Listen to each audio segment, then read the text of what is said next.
안녕하세요. 네, 김양진입니다. 제가 저기 그 프레젠테이션 준비한 게 있어가지고 같이 말씀드리겠습니다.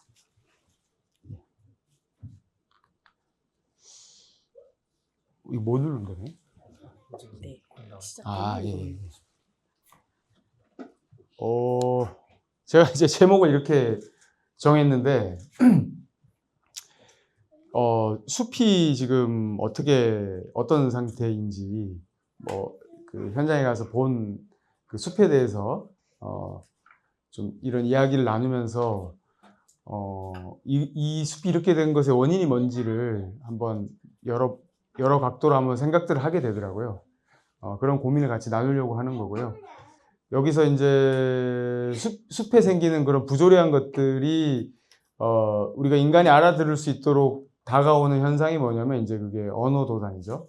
말도 안 되는 것들이 이제 모순되는 것들이 동시에 막 나타나는 그런 일들이 있어서 그런 것들을 같이 한번 고민해 보려고 하고 30분이라서 시간이 길지는 않지만 뒤에 우리가 왜 숲이 이렇게 되도록 우리가 방치되는가에 대한 우리 구조적인 문제는 뭔지 거기에 대한 우리가 생각해 볼 수 있는 것들을 조금 한번 가미를 해서 마무리하는 걸로 해보도록 하겠습니다. 그래서 순서는 6가지인데 빨리 하도록 하겠습니다. 그래서 제가 이번에 강릉 그 물부족 사태 취재를 다녀왔었는데 산불 얘기할 줄 알았는데 갑자기 물부족 얘기로 좀 시작을 해서 그 다음에 이제 그 산불 이야기 2번 그 두릅 꼭 먹어야 하겠습니까?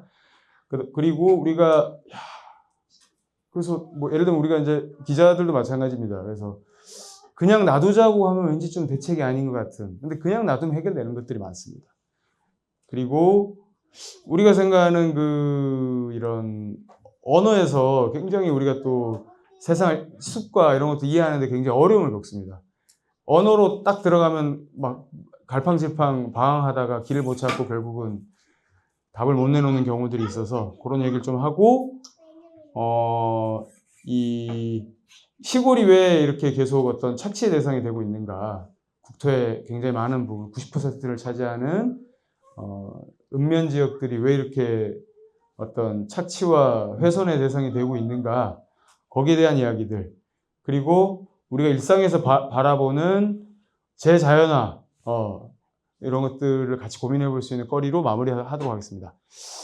이게 뭐냐면은 제가 이제 지난 10일에 오봉저수지 앞에 가니까 군용 트럭들이 저기 16톤짜리 차거든요. 근데 이제 물을 채워가지고 하늘에 대고 물을 막 뿌리더라고요.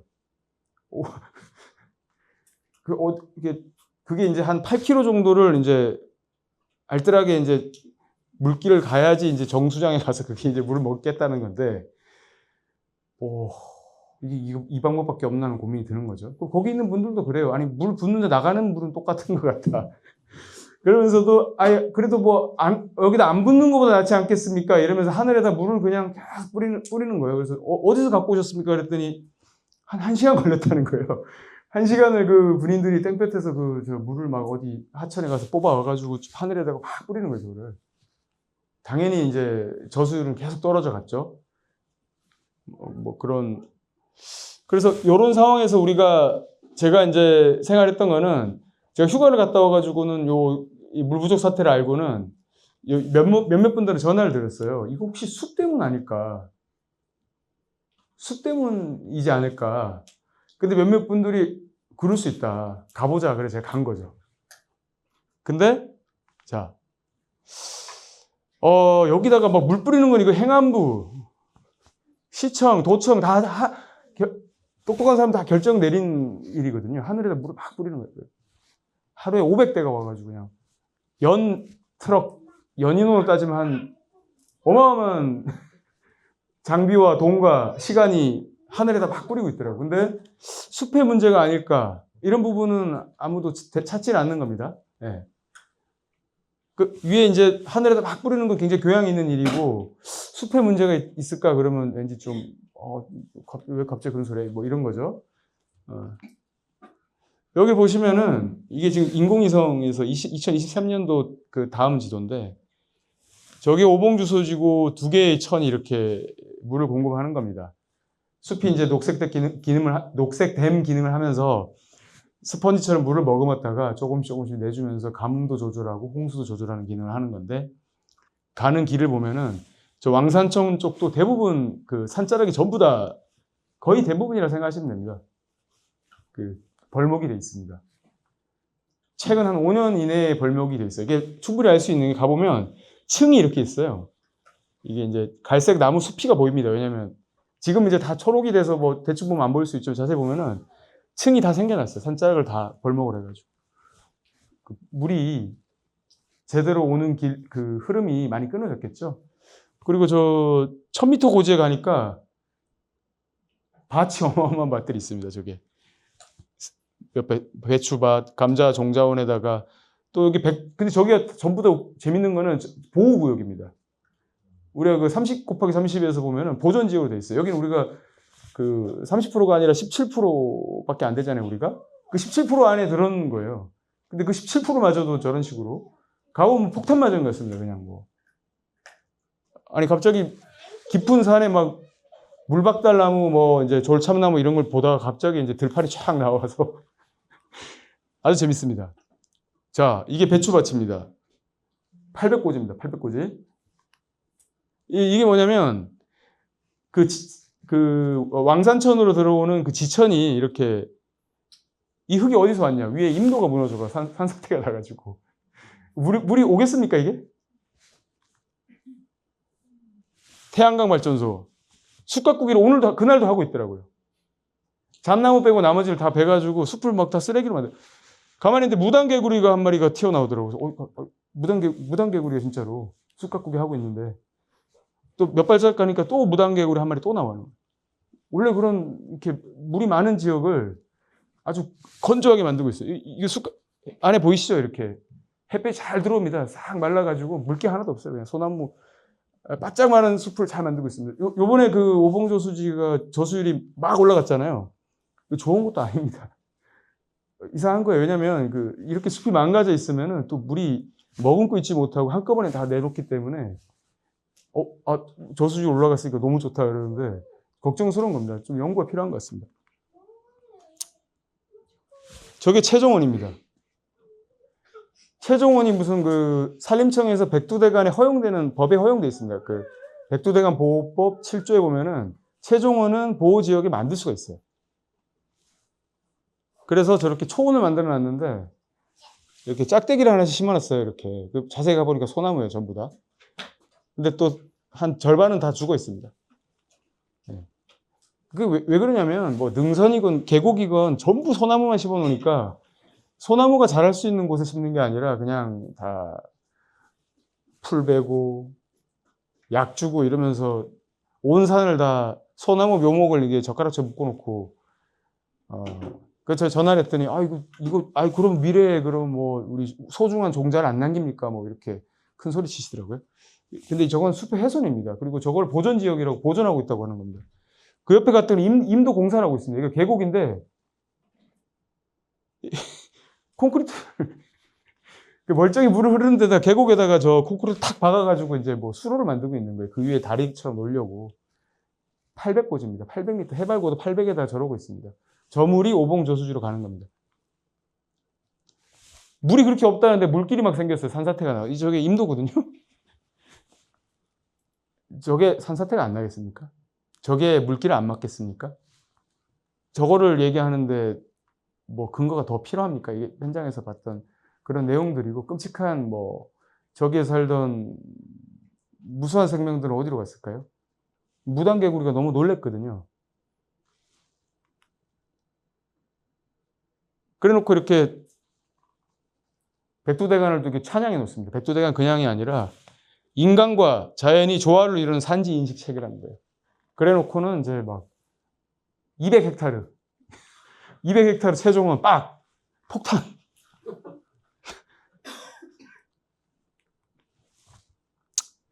너무 길어가지고 제가 그냥 이거 짧게 얘기하겠습니다.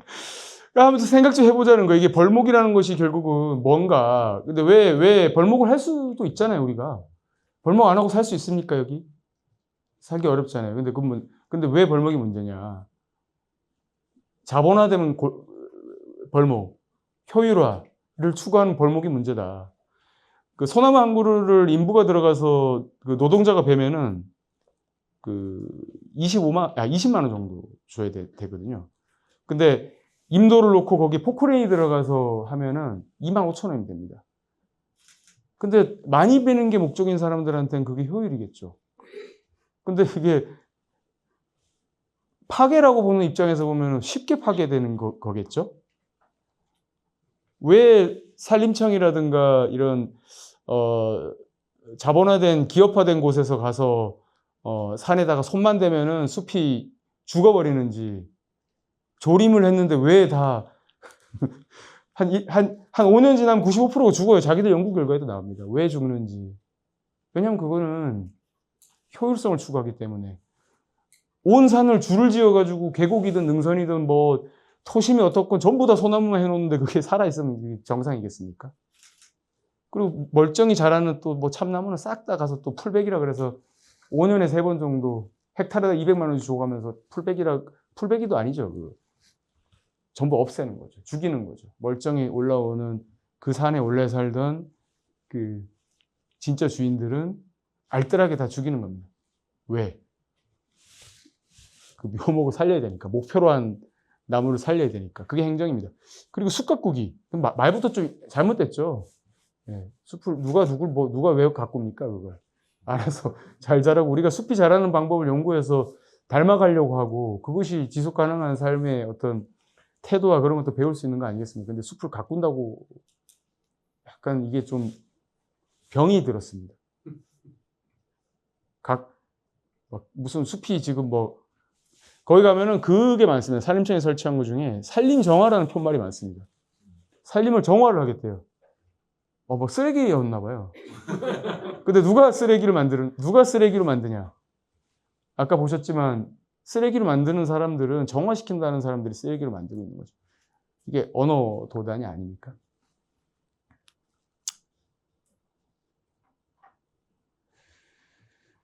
추경 임도였어요. 그 임도가. 저 밑에서 그 가뭄이라고 하면서 물 부족이라고 하면서 물이 없다고 하는데 그 계곡물을 막아 나선 사람들의 하는 사업의 이름이 추가경정예산 2025년 추가경정예산 임도 확장 건설이었거든요. 그게 시급하게 해야 될 일입니까? 원래 계획 잡히지도 않은 거를 계획을 잡아가지고 해야 될 일입니까? 무슨 일이 일어나고 있는지 모르는 거잖아요. 도장을 찍어주는 기재부의 사무관이나 과장이나 뭐 국회의원들이나. 그런 분업화된 세계, 분절화된 세계에서 생기는 굉장한 모습이라고 생각을 했고, 이렇게 우리가 의사결정하는 사람들은 서울에 있고 결국은 피해를 보는 자연과 삶과 생명은 눈 밖에 있으니까 우리는 피드백과 반성이 차단이 되고 왜곡이 일상화되는 것이 아니냐. 병이 든 사람들이 국가 예산을 쥐고 흔들고 있습니다. 너무 심한 말인가요? 이 국가 주도 성장이 뭐 어마어마하게 뭐 좋다고 생각해서 한국식 뭐 라인강의 기적, 뭐 한강의 기적 이런 사람들이 그거 아니면 안 되는 거거든요.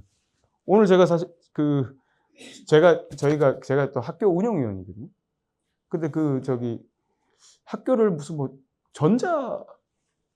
스마트 무슨 학교로 만든다는 거예요. 근데 작년에 그런 일이 있어서 학부모들이 반대해서 폐기가 됐거든요. 근데 올해 또 추경으로 또 내려왔어요, 이게. 5년짜리 공사입니다. 공사를 해야지 경기가 산다는 생각밖에 없는 거거든요. 그런 예산은 잘 내줍니다. 병이 들었습니다. 산청에서 요거는 하동인데 이게 뭐냐면 속이 이게 천살된 그 두양리 은행나무입니다. 근데 제가 이거를 왜 했냐면 저게 탈 이유가 없는데 탔어요. 은행나무 제가 산림과학원 자료를 찾아보면은 일부러 불을 붙이기도 어려울 정도로 불에 강한 그런 나무로 돼 있어요. 근데 보니까 저게 천살된 나무인데 속을 또 싹 긁어내고 있죠.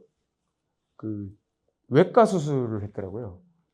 근데 이게 수술은 누굴 낫게 하는 거예요. 그것도 말이 좀 안 맞습니다. 이게 이 나무의 속살을 다 긁어낸 다음에 여기다가 이제 실리콘이랑 우레탄 폼 이런 거 그게 이제 뜯어보면 뭐냐면 옛날 그 소파 있죠, 소파. 소파 그런 게 나오거든요. 그게 불이 지나가면 얼마나, 그냥, 겉은 멀쩡해요. 속이 저렇게 탔어요, 속이. 저거 태운 사람 누굽니까? 사람이 태운 겁니다. 불이 나서 태웠다고요? 제가 말을 자꾸 잘못하는데, 강릉 물 부족이 가뭄이라고요? 정말 비가 안 온 게 원인 맞습니까? 이번에 경북에 불이 홀라당 탄 게 정말 그 불 때문인 거 맞습니까? 산청에 저게 두릅나무 밭인데요. 그 최초 바라지부터 해서 한 수킬로미터가 그냥 전부 다 저 두릅나무예요. 여러분도 두릅 좀 드시지 마십시오. 드실 거면 좀 비싸게 주고 사서 드세요. 저렇게 싸게 만들어서 먹으려고 지리산의 입구거든요, 저희가. 지리산 자락 중에 하나죠, 맞죠? 지리산 산자락이라고 하는 거는 참나무 같은 게 우거져가지고 이제 물이 제일 많은 지역이잖아요. 이 생명 다양성이 뛰어난 그런 곳인데 저기 불 나기 전에도 저 모습이에요. 저거 드시지 마십시오. 저거 한다고 해서 또 반달곰도 없애야 된다 뭐 이런 사람들이에요. 그죠? 반달곰 때문에 우리 농사도 못 짓냐 뭐 이런 거거든요. 근데 그 농민들이 나쁘다기보다는 글쎄, 근데 사실 또 농민이라 하기도 어려워요. 왜냐면 제가 이 말씀 왜 드리냐면 농사는 또 이렇게 또 대행으로 지어요. 외국인 노동자들 팀이 와서 수확대나 이럴 때 또 짓거든요. 너무너무나도 왜곡돼 있습니다. 지금 30분 넘었나요? 아직 괜찮습니까? 제가 너무 신나게 얘기하다가 갑자기 죄송합니다. 예, 알겠습니다. 이거는 그 EPS 패널이라고 있잖아요. 원래 저런 데 못 짓는 건데 전부 다 허용이 되는 겁니다. 저게 2010년인가? 경사가 몇 도 이상이면은 벌목을 못 하거든요. 위험해서. 산사태 나잖아요. 산림 르네상스 2023년에 산림 르네상스라는 이유로 그런 거 다 면제해 줬습니다. 지어도 된다. 조금 위험해도 괜찮아. 산림 르네상스. 이런 게 다 언어에 나오는 것들입니다. 이게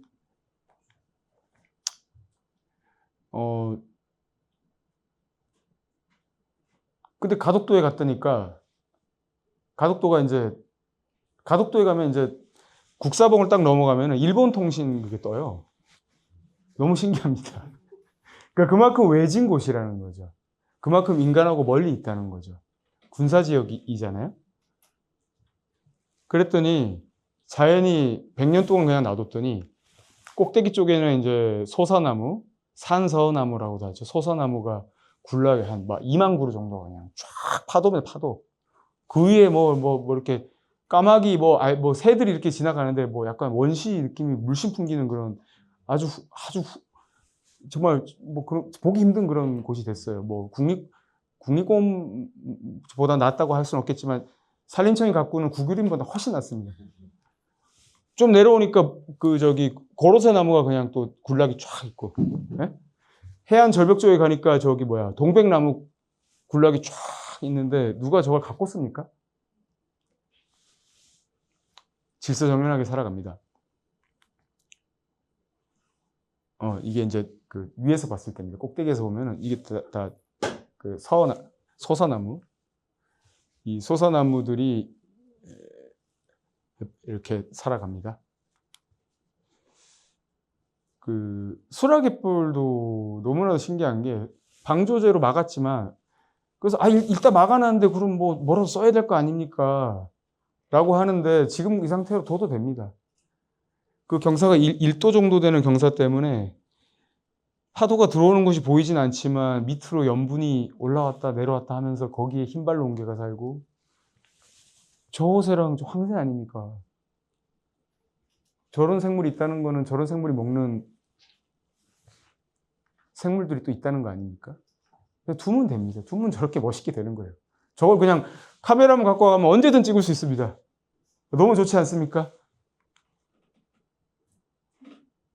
이 11년도에 상갱이가 저기 2m짜리 정도 되는 굉장히 고등 생물이잖아요. 거대 생물이잖아요. 250마리가 폐사를 한 일이 있었거든요. 제가 요거까지만 얘기하고 이제 마무리할 건데, 우리가 생각하기에는 바다까지 막은 거잖아. 상갱이는 바다에 사는 애들인데 왜 그 법적으로 호수인 곳에 새만금 호에 와 있지? 근데 사실은 바다와 저기 강은 사실은 이어져 있잖아요. 그리고 우리가 댐이라든가 이런 것들이 굉장히 그래서 이 생명을 사실은 그 생태계 파괴하는 그런 일들이잖아요. 그 산과 하천과 들판과 이런 것들은 다 연결된 개념으로 생각해야 되거든요. 그래야지 이제 어떤 우수한 어떤 생태계. 대구에 또 파련습지라는 게 있어요. 거기도 이제 북쪽으로 이렇게 절벽이 있거든요. 그러니까 부엉이라든가 올빼미, 제가 갑자기 이름 생각 안 나는데 여러 가지 어떤 법종 보호종을 비롯해서 여러 가지 생태계 형성이 되어 있는 거고. 근데 하지만 우리가 이제 언어로 보면 굉장히 단절이 돼 있죠. 산은 산이고 물은 물이고 강은 강이고 들은 들인데 사실은 그런 것들 우리 머릿속에만 존재하는 거고 사실은 다 연결된 속에서 살아가는 거고. 장어는 저기 바다에서 자라서 태어나서 저기 이게 강으로 올라오는 거고, 연어는 반대고, 상갱이도 서로 오가면서 사는 거 아닙니까? 그 평창에 이게 이제 2006년도 기사인데 너무 많이 생겼다는 거예요, 토목건설업체가. 그래서 제가 이때만 그랬나 하고 찾아보니까 작년에도 등록된 게 160개더라고요. 근데 왜 이렇게 많을까? 인구가 4만인가 3만인가 밖에 안 되는데.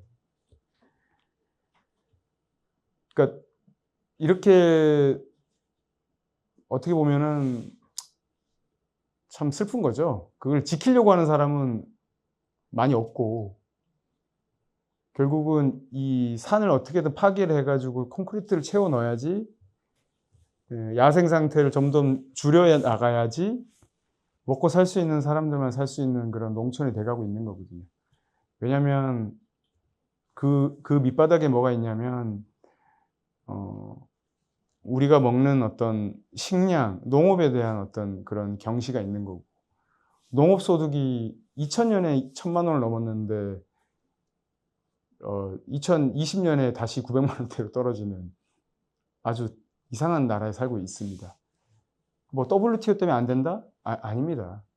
우리가 쓸 수 있는 그 한도의 10% 정도밖에 안 쓰고 있습니다. 네. 밭농사를 짓잖아요. 농민들이 그거죠. 투기라 그럽니다. 투기. 하늘 때문에도 투기고, 또 가격 결정이 또 경매제로 결정이 되잖아요. 그래서 똑같은 제품인데 1시간 전에 한 거가 2배 이상 싸거나 비쌀 수가 있고, 어제 한 것보다 3배 비쌀 수가 있고, 열흘 전보다 10배 비싸거나 쌀 수가 있습니다. 그래서 투기라고 하는 거예요. 농농사 지으면 거의 뭐 죄인 취급받지 않습니까? 쌀도 남아도는데 왜 지어?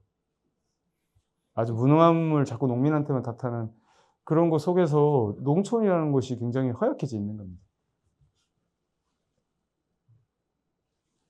그러니까 이제 농사를 지어서는 살 수 없고, 남은 어떤 경쟁력이 있다고 해야 될까요? 그런 산업이 저런 콘크리트 만능주의라고 보입니다. 잠깐만요. 이게 사진이 안 나왔는데 이게 무슨 사진이었냐면, 저희 집에 저희 아파트가 옆 아파트가 있는데, 그냥 지나가면 되는데 이제 킥보드 같은 걸 하다 사고 날까봐 천천히 가라고 이렇게 뭐라고 그래야 되죠? 이렇게 봉을 세워놨어요. 그러니까 사람들이 요렇게 지나가잖아요. 예, 요렇게 지나가잖아요. 원래 뻥 뚫렸던 거를 좀 천천히 가라고 해놨더니 그 길을 따라서 사람이 가는 곳을 따라서 요렇게 곡선으로 이 잡초들이 엄청나게 자랐더라고요. 그러니까 사람의 접근이 없는 것만으로도 굉장히 많은 생명들이 우리가 뭐 탄소 문제라는데 막 탄소가 떠다니고 있는데 막 생명으로 여기 다 고정돼 있어, 저게. 네? 너무 감사한 일들을 하고 있더라고요. 뭐 옐로스톤이나 이런 데 비교하면 우리 지금 지리산 지금 뭐 너무 많이 갑니다. 좀 가지 좀 마세요. 아니, 성삼재 고속도로 이거 없애야 됩니다, 진짜. 이제 그런 얘기할 우리가 수준 아직 안 됐나요?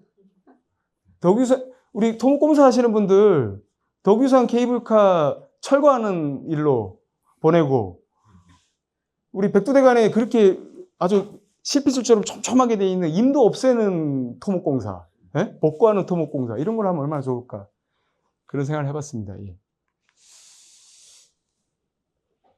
여기까지 하겠습니다.